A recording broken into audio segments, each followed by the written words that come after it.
Dude, Maroon 5, Coldplay, Justin Bieber, Bruno Mars, Ed Sheeran, One Direction. These are all musicians who have the most basic lyrics that they intentionally write music for the masses. It's McDonald's for music. Welcome to The Latter-day Lens, your home for faith-promoting, unscripted discussion of current events. If you'd like to contact us, you can send us a text message through the link in the show notes. You could also email us, latterdaylens@gmail.com. If you want to know more about the show, please visit our website, latterdaylens.com. Hi, everybody. Welcome back to The Latter-day Lens. Any of you that are new listeners, we welcome you this week. We hope that you'll go back and listen to all of our episodes because it's good to have you. Those of you that are longtime listeners, we're glad to have you as well. I'm your host, Matt. With me, as always, is Shawn, and we have a special guest episode. It's been a little while, but with us today is Melanie. Melanie, welcome to the show. Thank you very much. Yeah, finally. Like, now I don't have to answer every listener that listens to our podcast. When's Melanie coming back? Right. You guys haven't asked me in so long. It's true. But also you've been a little bit busy. And I mean, I don't want to sound like the complaining father, but I felt distant from you lately. I felt like we don't have the relation. I'm just kidding. And he's blaming you. He's blaming you, Melanie. I spent a whole week living with him at the end of August, and he oh my gosh now than he ever has.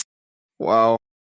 This is a funny story. Yesterday, we have this group text with Melanie, my wife, and I, where we play Wordle and we text back and forth Wordle. And occasionally we'll text back other things we need to talk about.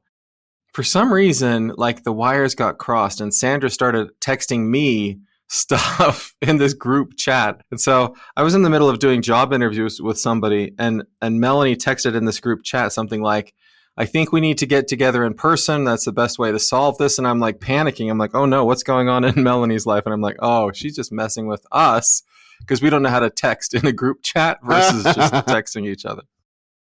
Yeah. Oops. Oh God, Melanie, get these old people confused and just mess with them. I love it. The best part is it's because my dad thought he had given me a textbook that my mom had. Yeah. Well, I did want to text that. I actually, I don't want to get too into the family details, but I was being blamed for giving you something. And I was like, I really don't think that I did. And so I was trying to find out, anyhow, I hadn't done anything And we're wrong. just going to gloss over the fact that you guys are so cool that you play Wordle over text messaging. We're just going to gloss over that.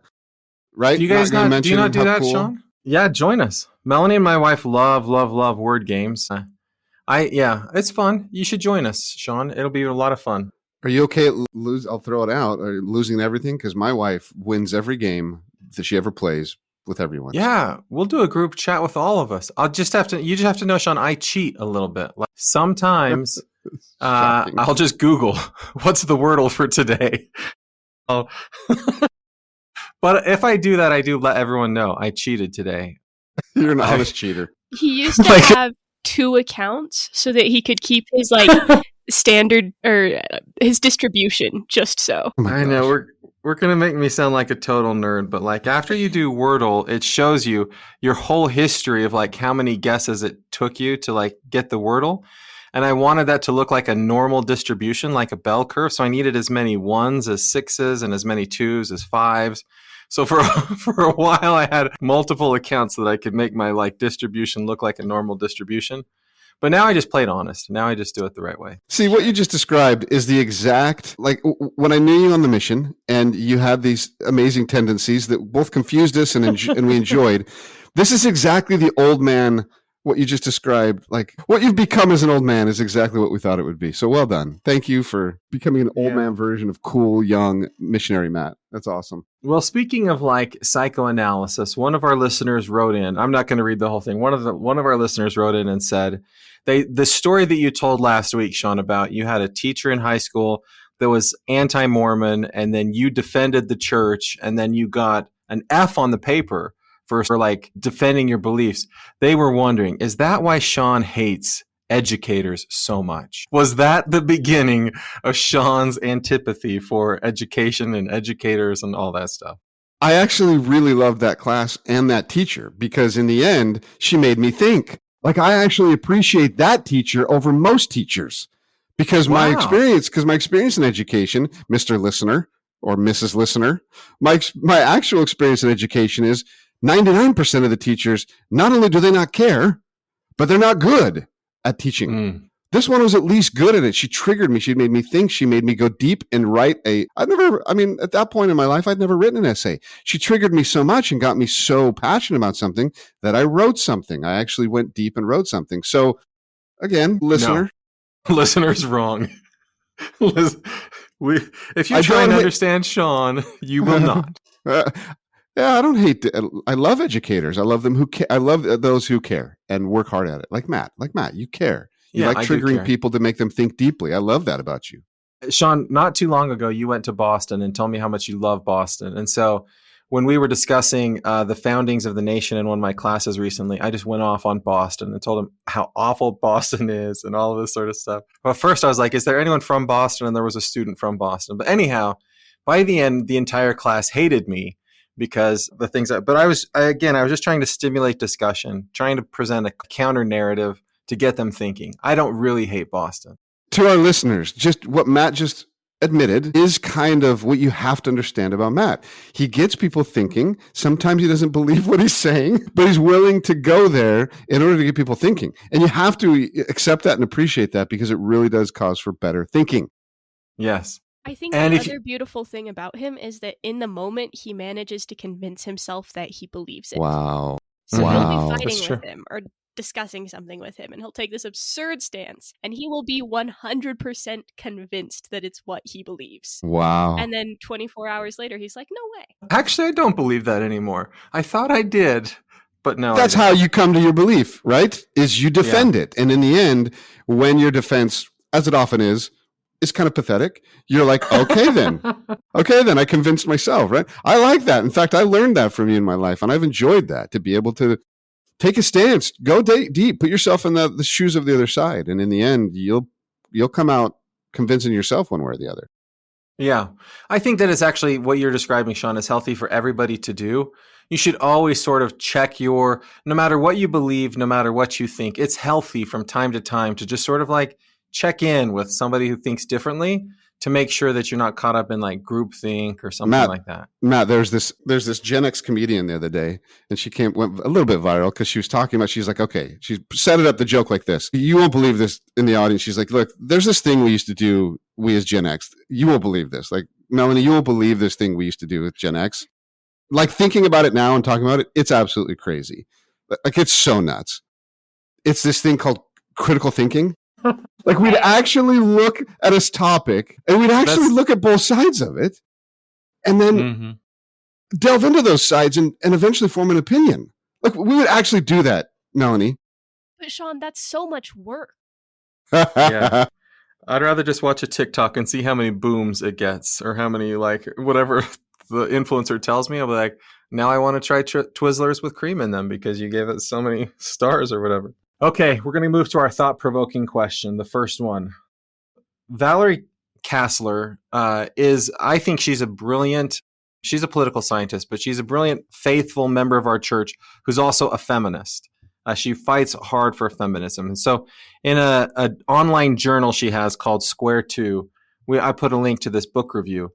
She does a book review of a book written by Anne Dworkin, which talks about the failures of feminism. So this is just to set this out. So in the book, they describe right-wing feminism as a woman who, though clearly sees the dangers of male domination, rationally chooses an accommodation strategy, like entering into a traditional marriage, as the most secure path for survival.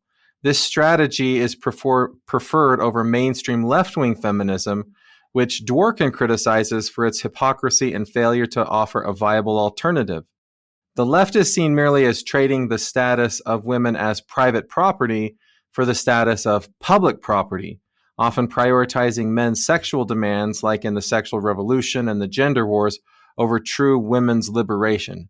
So if you're a truly feminist woman, there's no political space for you with the left or the right. So Dworkin says that this choice of accommodation, where a woman who sees like inequality in society and says, I'm going to choose traditional marriage, might be individually rational, but it also reinforces the system of male power. So my question is right-wing feminism more compatible with gospel principles than left-wing feminism?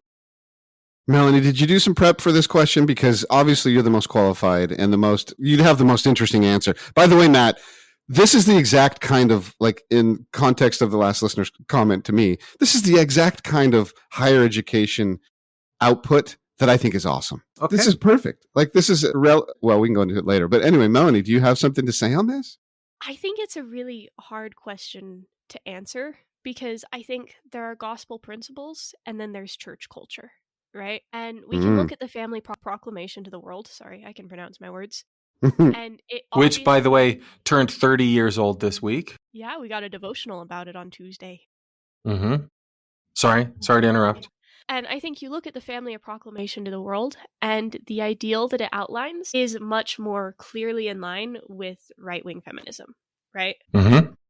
But I think the dangers of right-wing feminism fall out of line with the family proclamation to the world, right?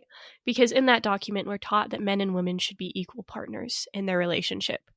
And a lot of these, like, conventional home lives and family lives that these women choose are not actually conducive to an equal partnership. So I think right-wing feminism increases the danger of women living lives that look like they're in accordance with gospel principles without actually being in accordance with the teachings of Christ. Yeah, that's a really good point, Melanie. Wow. What do you think? And I think there are, like, Eliza R. Snow probably, I think, based on what I've studied from that amazing, faithful person, she would probably agree with that, I think, right? Because I could find lots of evidence of her denouncing unrighteous male dominion. And if the temptation in right-wing feminism is to go that way, right, to empower, well, I don't know if it is or not, but anyway, she would probably be a good example of that, and trying to bring back in the balance of, right, the gospel, it really does demand that co-equal partnership in marriage. Like, that's clearly the doctrine. We are co-heirs in Christ, period. And there is no domination or dominion. So anything that leans towards that, whether it's right wing or left wing, fails to the standard of God's ordination of marriage, right? And that co-equal status. Yeah, and I think the challenge with left-wing feminism, the challenge is it feels like to support left-wing feminism, you have to support behaviors and practices that are not consistent with the teachings of the church, right? You have to sort of say, well, hey, marriage is a male-dominated structure, and so traditional marriage isn't maybe the best thing for society. And so it can feel like people supporting left-wing feminism are not in line with the teachings of the church. But at the same time, left-wing feminism is saying, we're willing to accommodate as a society behaviors that we don't necessarily think are in line with gospel behaviors in order to create a broader society where women might be just as equal as men. And this particular book argues that left-wing feminism has failed to do that. But I think that one could see gospel principles of saying, I'm going to fight for gender equality in society, which means that I'm going to have to tolerate some behaviors that I don't like. But it's better to fight for gender equality in society than to say, well, we're going to lose anyways, so let's just find safety in things that seem consistent with the gospel principles. In you guys tell me, was the suffragette movement or the suffrage movement, was that considered just feminism before we can put labels of left wing or right wing? Like, was the suffrage movement that was feminism. Yeah, but was it left wing or was it right wing or is it just feminism? At that time, it was interesting because polygamous church members were among some of the strongest supporters of the suffragette movement, right? And so at that time, they were just happy to have anybody jump on board who's going to fight for gender equality in society. So there wasn't like a left-wing, right-wing division because they were just happy to have everybody together in one camp. Yeah, one of the members, Emmeline Wells, I didn't know much about her, so I had to do some research, but she was a huge advocate for suffrage and a very, very public voice. Like, she was a publisher of the Women's Exponent, did all kinds of things.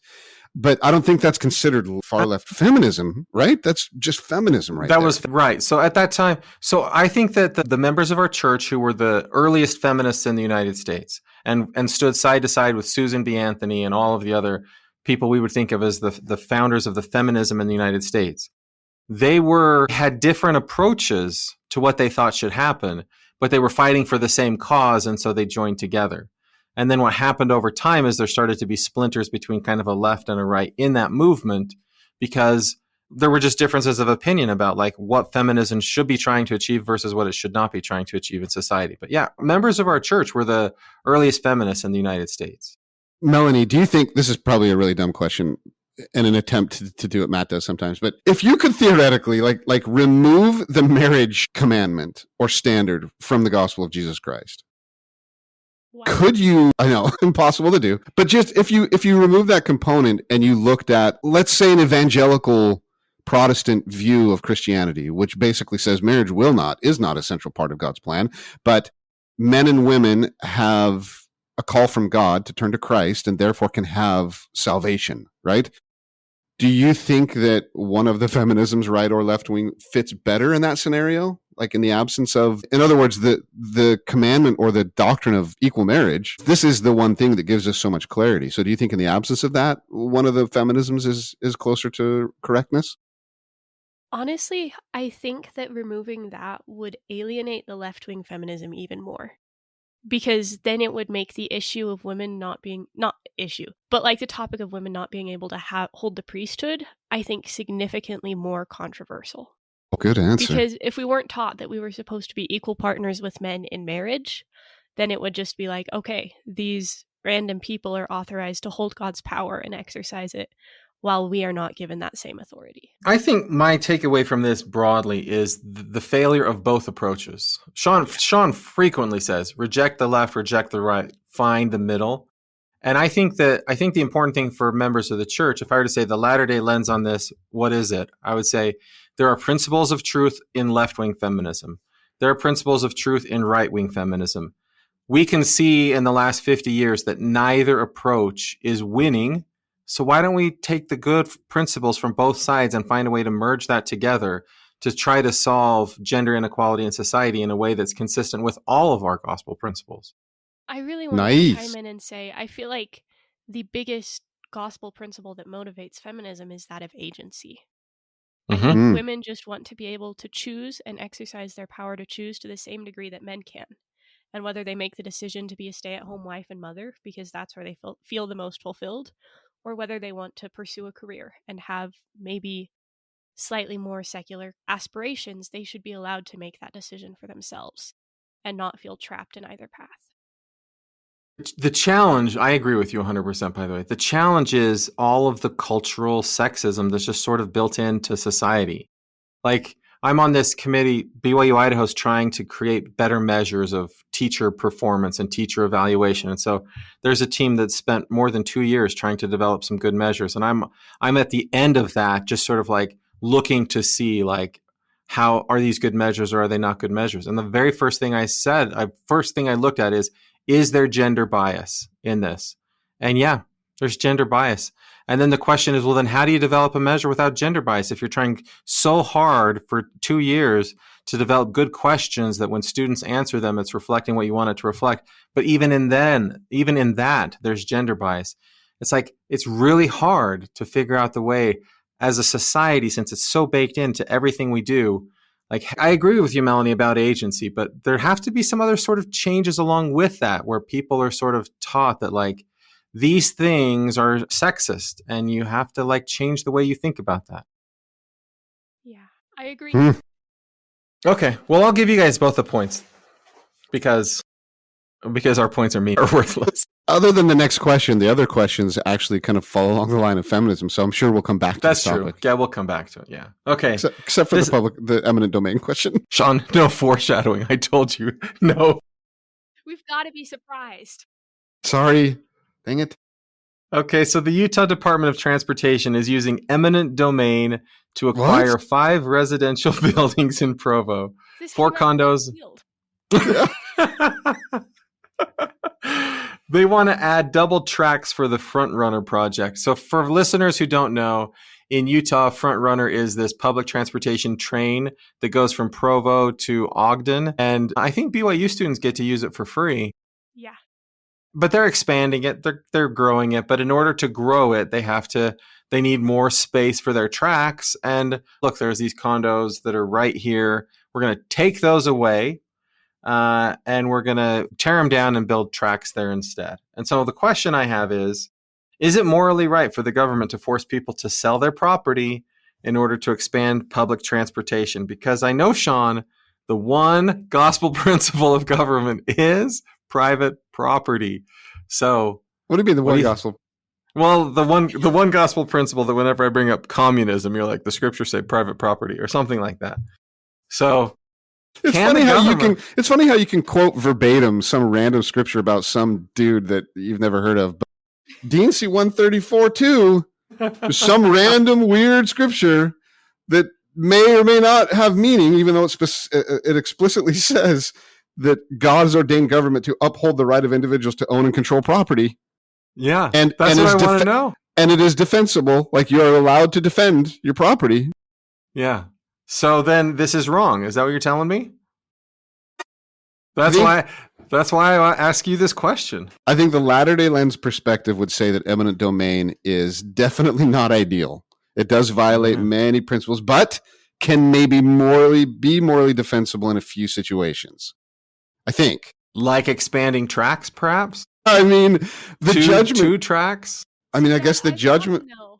Did the article indicate that there is actually a need for another set of tracks? Oh. No. Well, the need is determined by UDOT, right? The Department of Transportation and their master plan and some big thing. So the need is always driven by somebody says, wouldn't it be nice if we had this? And then they have meetings and they all agree, yes, we should do this. And then, but we have this problem. There's these condos in the way. Well, let's tear them down. It's difficult for me to be convinced because I've ridden the tracks a lot, and the only times I've ever seen it busy are when there's an event on Temple Square that people are going to. Wow. But what about, Melanie? That's because there's not two tracks. If there was twice as many trains, everybody would be on them all the time. They'd sell their cars and they'd just ride that train all the time. I may be wrong, but it's hard for me to believe that the need is strong enough to justify kicking people out of their homes. Oh, I Have you love it. ever seen Melanie, the movie Field of Dreams? If you build it, they will come. Shawn, She what- Shut does. up, Matt. I want to throw something at Matt's face.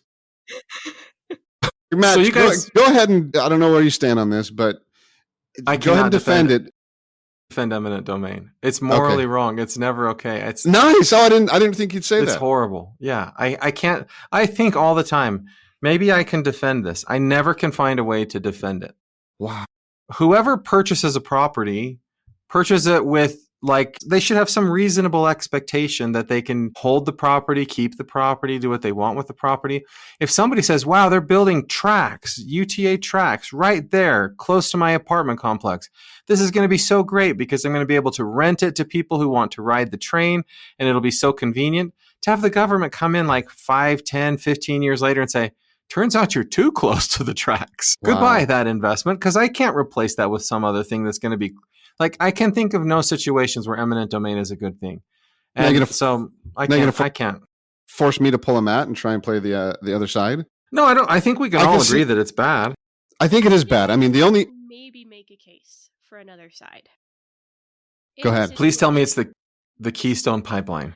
It's a Robin Hood situation, you know? I can see a world in which there are people with an abundance, right? Say you have a multimillionaire with 3 homes and you live in a city with a very large homeless population.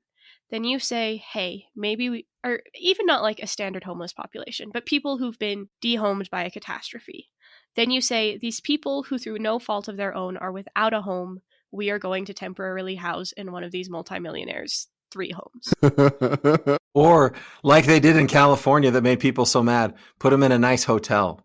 Put them in a nice hotel for free, get them off the streets, and people like Shawn love it. They're like, yeah, this is good. We feel happy inside having all the homeless people staying in the Ritz-Carlton for free. Melanie, would Psalm 24:1 support your kind of stance? It basically says the earth. Now you're the one pulling out obscure scriptures. Well, it says this. You tell me if it's obscure. The earth is the Lord's and the fullness thereof. Doesn't that suggest that we are more stewards over the things that we have and not true owners? So if truly as a society we can decide something is truly necessary for the public good, can't we view that as, okay, I'm a steward of this home that I own here, But as a good steward, if it really truly is judged as something that will help millions and millions, can't I justify and say, yeah, as a steward, I'm going to let it go? But then there's agency in there, right? You have to choose. There has to be a willingness there. So I don't think it stands. Now, I don't think there's any way to judge. People are stewards of their property, right? And government is the steward of the people over whom it rules. And I don't think government is a perfect steward, but I think that's the role that it's supposed to fill. So if it enters into a situation where it says this person who I'm a steward over is not using their property in the best way possible, then I can see a case for it intervening. I just don't think the eminent domain is ever actually used that way. Yeah. And the problem is the people who are working in government are in a different social class, a different social situation than most of the people that they represent. And so if there's a person in a situation, like what if somebody owned one of those condos or whatever, and they didn't even know that there was a meeting where they could go voice their opinion? Or like, it just seems like the people who understand how things work in government are able to use government and things like eminent domain to their advantage. And the people who aren't in that situation end up in a bad spot, right? Maybe the billionaire investor said, oh, those condos are too close because I think they're going to expand tracks. So actually, I want my condo to be across the street so that when eminent domain comes in, all those people are going to lose their land. And then I'm going to have the prime real estate. It's like that makes it less fair, right? That the people who kind of know what's going on seem to benefit in ways that the people who don't know as much, they don't get to benefit in the same way. Points to Matt. Okay, well, let's get back to feminism because that's super fun.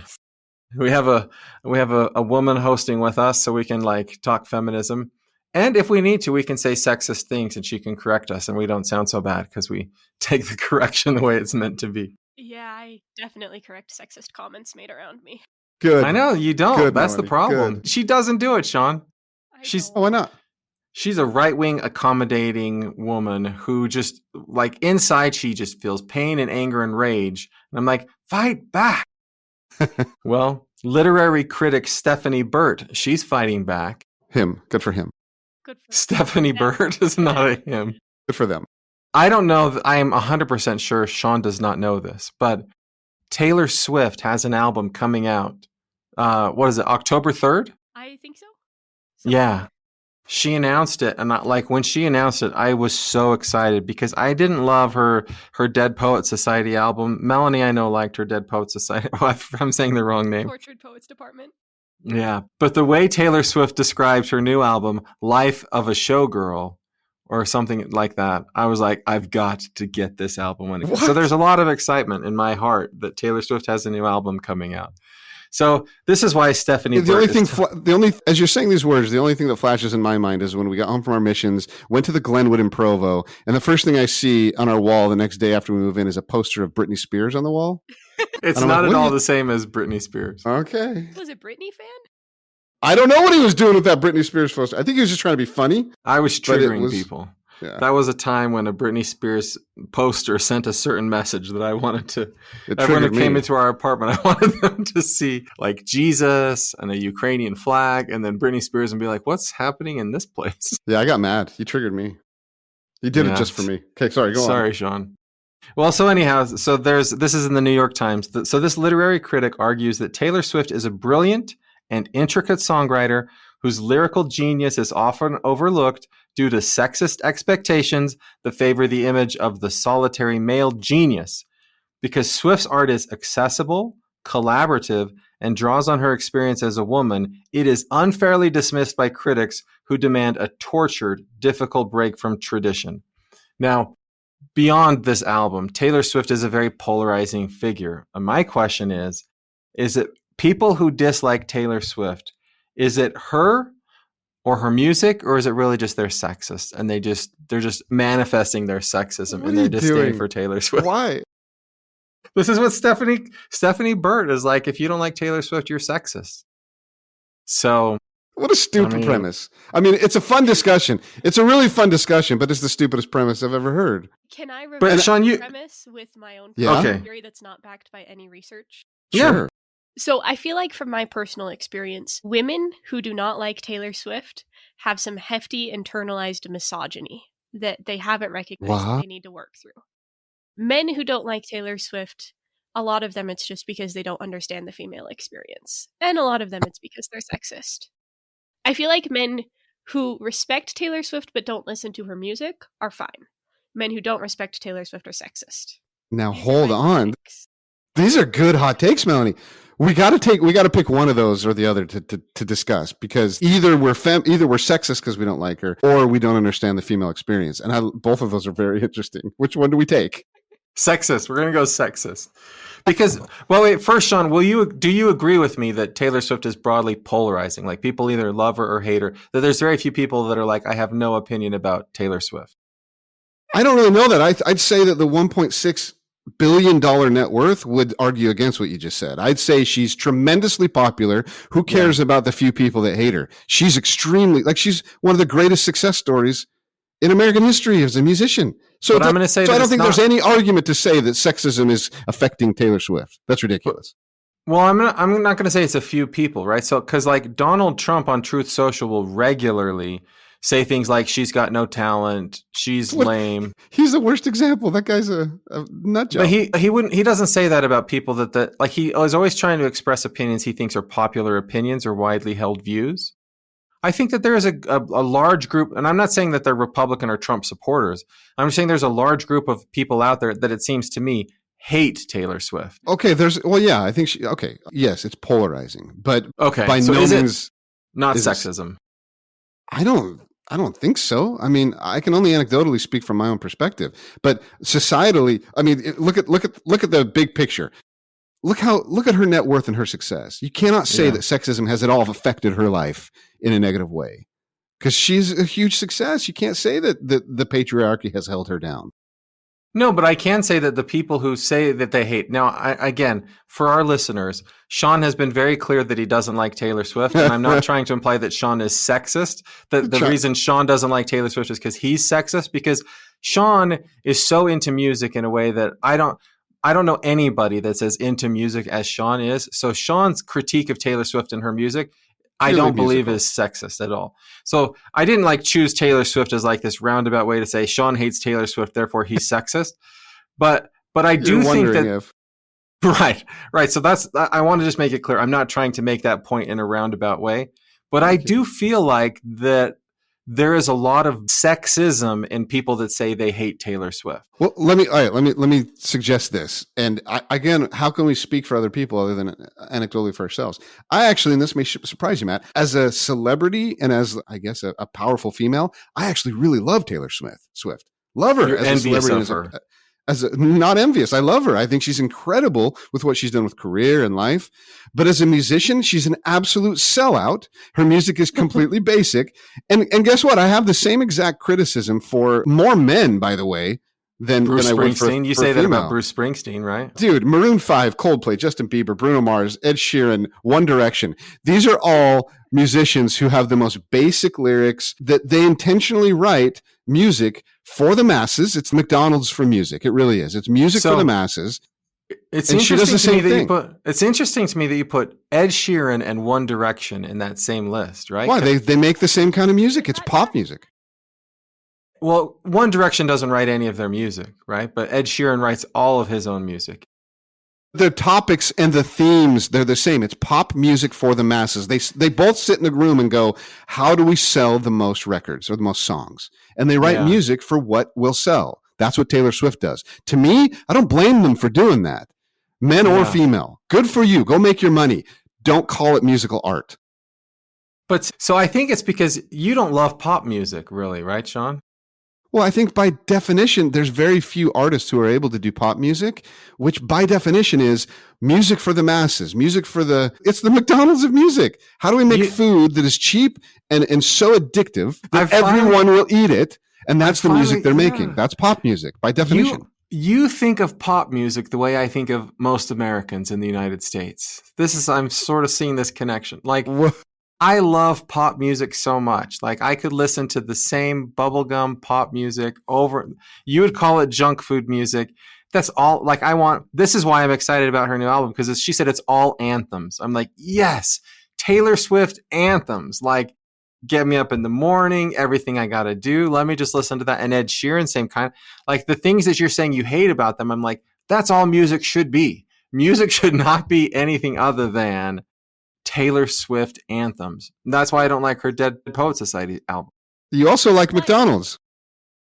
I do. I think what intrigues me about Taylor Swift as an artist, though, is the idea that she doesn't stay within a genre, right? Like Ed Sheeran, One Direction, you listen to their music, and after a while, it all sounds exactly the same, because they found their niche, they found their genre, and they never left it.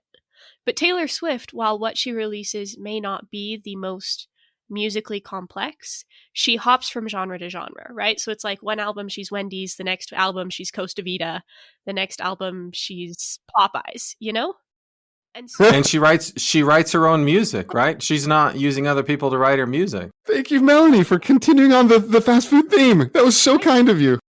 But it's like I can forgive her for not being a Michelin star restaurant because she doesn't stay with one genre long enough to perfect it. Melanie, of the thousands of conversations I've had with music lovers about Taylor Swift, you have just presented the best one and the most fair and honest one. Thank you. Now I know why I like her so much. And this is why I didn't like some of her albums. I don't like because she's probably doing like a fast food place. I wouldn't like a Taco Bell or something like There that. you go. On Taco Bell. It's not my favorite kind of fast food, but I do like Popeyes. I do like McDonald's. And I see, okay, I get it. So I can differentiate between all the fast food musicians because I like that stuff. And okay, I get it. I mean, bottom line, Melanie gets the points. That was a very articulate and awesome way of doing it. Makes me think differently about things. But Stephanie Burt, shame on you for putting something into something that doesn't exist. Like, that's ridiculous that it's all sexist. People, the 1.6 billion net worth of Taylor Swift, it should be 16 billion because of how sexist society is. I don't know. So I think about this a lot, Shawn. Now, again, I know that you're more into music than I am, but I love Beyonce, but there's only like 4 or 5 of her songs that I love. And I feel like music is both cultural. It speaks to culture. It speaks to background. It speaks to life experience. And I think that there's something about voices when you're describing something. Like this will be an example with Beyonce. She came out with her country album and she totally redid some Dolly Parton country songs as part of that album. And inside, it just ate me up inside because I was like, how dare you touch the original, beautiful, wonderful Dolly Parton song? But that's because that song spoke to me because it was about my background and my experience, my world and things like that, right? And when Beyonce does it, she's got a different life experience. And when Taylor Swift talks about her things, she has a life experience I can't relate to. So isn't it possible, Shawn, that some of that where I'm like, how dare you, is really just latent sexism, or I'm not going to call it racism, but cultural difference or cultural bias, where I'm like, how dare you? You should be doing this kind of thing because this speaks to me. Like, isn't it like a little bit in there? Well, that's ridiculous, I think, to insert sexism or any kind of ism. You're just two human beings who have a different life experience. You can criticize it on that basis. Why would you even unnecessarily insert, well, you're a woman, so I don't like you less. I'm going to criticize you more. That's crazy to me. And refine maybe a little bit with another question. Yeah. Because in our first conversation, we were talking about how sexism is just so ingrained into our society. And as a woman growing up, right, the majority of the songs on the radio are written from the male perspective, right? Maroon 5, Justin Bieber, One Direction, we hate them. Or, well, you hate them. I love them, actually. The classic songs, right? AC/DC. I don't know. You list the pillars, the pinnacles of musical genius, and they're all written from a male perspective. And as women, we're just like expected to still think they're great and to understand the male perspective. But when Taylor Swift comes on, men are like, we don't care about the female perspective. We don't want to have to understand that. The same way women have had to understand songs written from the male perspective. Like maybe, Shawn, the reason that Taylor Swift is so popular is because she's the first to articulate a female experience in a way that resonates with across women, but it doesn't make the men who hate her less sexist for hating her.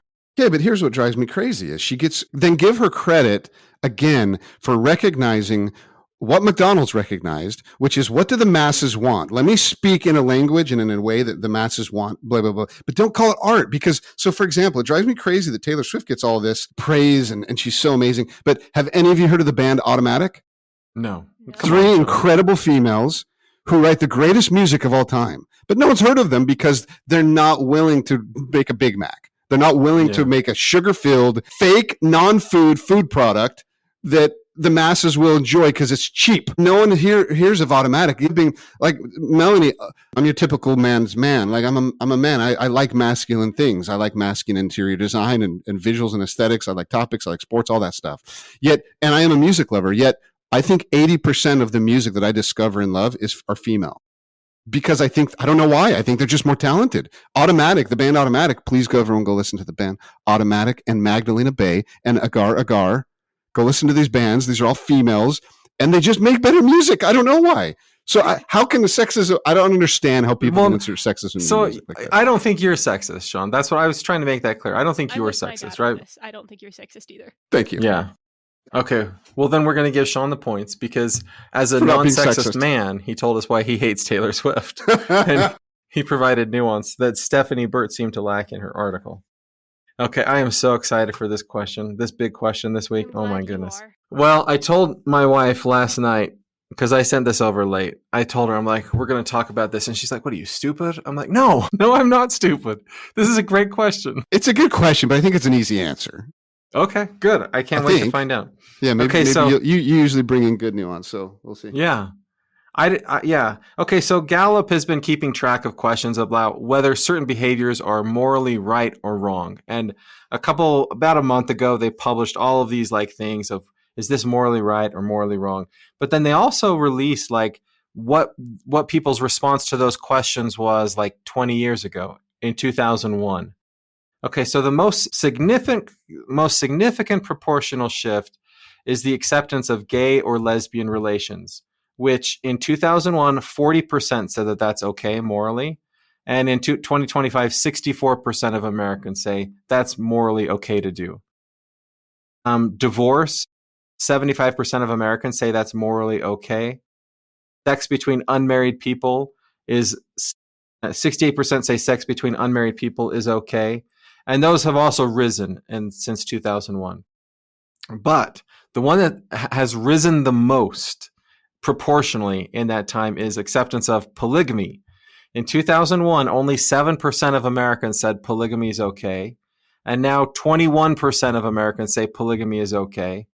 And so this got me to thinking big picture. Okay, as American society has become more accepting of things like divorce, more accepting of things like relationships between gay and lesbian sexual relationships.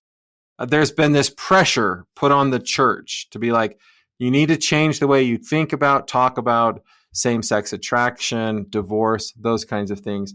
There hasn't been any pressure about you should be more accepting of sex outside of marriage. That one, there seems to be no pressure, even though society's views on that are changing. But my question is, as society becomes more accepting of polygamy, is there going to be more pressure on the church to change its current stance on polygamy? So here's why I think this is an easy answer. Polygamy isn't just a practice that you should do or shouldn't do, but it is actually a very specific and clean doctrine. I've got 37 tags. I've tagged 37 verses in scripture that explain in clarity what polygamy is, why it is, when it is, all that. So it's a doctrine. It's not just a practice. It's not just one of those things hey, should men wear white shirts or not? Should they be long sleeve or not? It's not just a practice. It's clearly a doctrine that is taught with very concise and clear. It's in canonized scripture. Polygamy is in canonized scripture. No, but let's be clear. The rare application for specific purposes of polygamy is commanded in canonized scripture. And then there's an overwhelming amount of verses that talk about how it's not just a practice. It's only used sparingly and when there's a purpose in it. And every other exercise of it is not only bad, but an egregious sin. Absolutely clearly taught in Jacob, in D&C 132, verse after verse that says, look, if there's a purpose that the Lord or God himself needs to fulfill, then I'm going to command a certain thing, but only in that situation. It's not like you guys can just choose, hey, should we do this or not? So if there's a matter, I think your question is, if there are a bunch of members who go, hey, let's bring it back, then that is an absolutely unrighteous and unfounded, there's no doctrine in that. But it wouldn't be any different than the people that say, "Hey, we should allow same-sex marriage in temples," right? So my question is like, will that happen, right? Like, I'm not saying doctrinally, I'm not saying that it will influence what God thinks about whether we should bring back polygamy, but will it change the way that members of the church think about it? And they'll say, "Look, I can find all these scriptures that say it."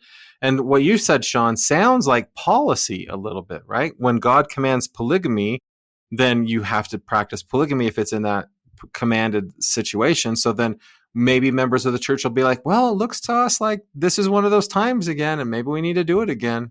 So the question is like, will people... Yeah, go ahead. The Gallup survey, was it specifically like polygamy, one man married to multiple women, or was it any polyamorous relationship? The question was polygamy. Okay. But because, Melanie, there are these TV shows, right? So people were assuming one man, multiple women, as opposed to the polyamorous, yeah. Because there's these TV shows, there's the Sister Wives and there's the Big Love and all that stuff. So I think people are just seeing it more, and so then, right, then maybe they're just like, oh, okay. I agree with you, Melanie. I think what you're getting at is I would love the poll to be more specific to see if the open-mindedness of society is... I just can't believe anybody paid money for a survey to ask if polygamy is morally okay. Like, to me, I'm just glad they have that question out there in a national survey. Like, I want to know who these people are. They're like, polygamy? Sure. Like, from a social scientist perspective, if you're viewing the whole thing, you have to include that. Like, I think it's smart for them to include it. Yeah, that's true.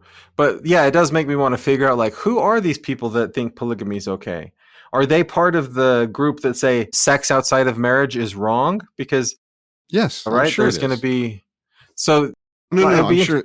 No. Sorry, I disagree. I think it's more of a liberal perspective to be like look at the 60s and 70s, right? The sexual revolution.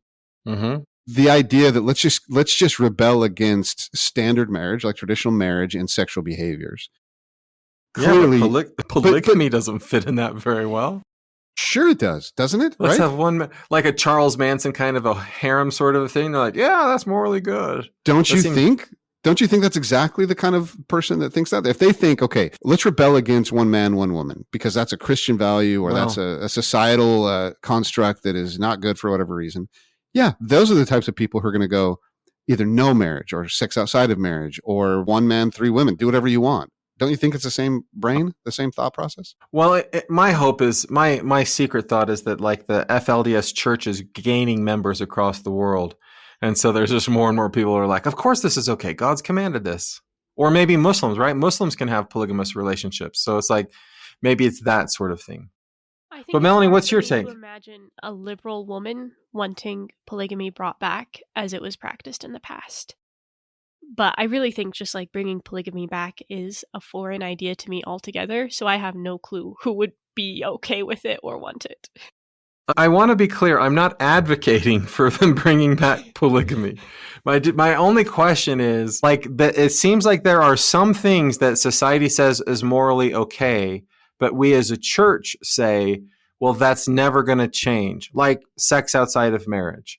But there are other things that as society starts to say that's okay, we start to say the church should change what it thinks about those things. And so since we have a history in the church of acceptance of polygamy in the past, I just wonder, like, is that one of those things that would do the same, where we would say, yes, change it?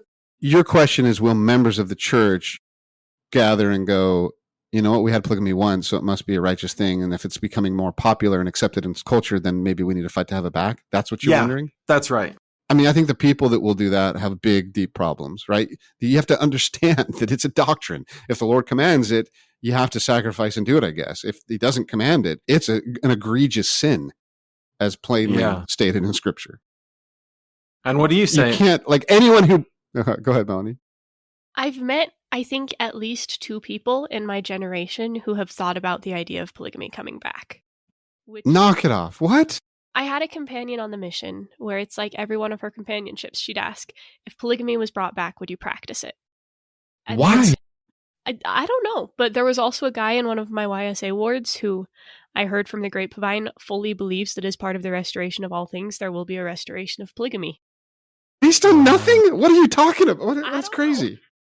Okay, so some nut jobs may fight to bring it back, but it'll never be mainstream. There's no way. I wouldn't call them nut jobs, right? I would say that there is a group of members of the church that believe as polygamy as an eternal principle, that they I've believe never after met this. a single one. You How got to can you move say to there's a Idaho, group? Shawn. Move to Idaho. You will meet the people. They maybe not in this life, but they believe that after this life, there's going to be polygamy all in the celestial kingdom. The and same all that people who think More Eminent. than one woman, and women can't be sealed to more than one man. Didn't that just change? Did I that don't just know. change? But whether the policy currently supports the view or not, people find it, right? People will find reasons why. I just think it's ingrained in our DNA as members of the church from a long history where we're just like, yeah, like. Well, and also, how do you Brigham Young was sealed to 100 women, so he's got to be married to some of them in the next life. He's not going to divorce all those women that he was married to in this life. But you have to look at the doctrine. The doctrine in canonized scripture clearly teaches that there's a earthly function. It never does teach that there's an eternal function. It teaches that there's an earthly function. But in Doctrine and Covenants 138, it talks about their wives. It talks about plural marriage as an eternal thing that's happening, that Abraham has more than one wife with him in exaltation. I don't know. I don't want to misquote scripture. Yeah, you're misquoting. I like that as I read the Doctrine and Covenants, I'm a little bit ahead of the come follow me. And so our listeners get to be like, before they listen to all of those come follow me podcasts, they can listen to our podcast and be like, here was Matt's really strange take on this section that's not at all going to be brought up in our come follow me lessons. But if you really want to talk about some weird things, Matt has odd ideas as he reads the Doctrine and Covenants. We need to change our thing as we are a come follow me podcast. It'll be like the Latter Day Lens, a come follow me podcast, sort of. About politics. If you want to really raise some eyebrows in Sunday school, you should listen to our podcast because Matt has some weird takes on things. Yeah, I think it's such a remote. I don't think that the average member of the church at all thinks that polygamy is coming back or would ever come back or is an eternal doctrine. I know that was some confusion for a time. When was it, Matt? 18 something or 19 early? Yeah, 1870s. 1870s. In the 1870s, there's some confusion about D&C 132 and 138. But never, ever has that doctrine been preached or taught or thought of that way since that little time period where they misunderstood it. Never, right? I know that for me personally, polygamy is off the table because I don't think I could persuade more than one woman to want to spend that much time with me. Okay. And so the doctrine itself, I'm not all that worried about. I'm going to be lucky if I find one woman. I love my wife so much, but I'm every day worried she's going to realize what she did in marrying me and be like, yeah. But yeah. This is good thing. Yeah. When a marriage like that produces something like a Melanie, there's no failure. It's such a beautiful thing. There's no failing there. That is a great final word for the podcast. Thanks so much, Shawn. Melanie, thanks for joining us this week. And listeners, thank you for joining us. We hope you'll join us again next week. Reach out and let us know if you have anything you want to talk to us about. Maybe you have a different take on polygamy. We'd love to hear it. Okay, take care. It's always sad to say goodbye, but we hope you'll join us again next week. New episodes drop each Wednesday. In the meantime, subscribe to the podcast, give us a like, and visit our website for past episodes. You can comment on the show at realmormonism@gmail.com. Thank you for making us one of the most listened to podcasts. We love our listeners.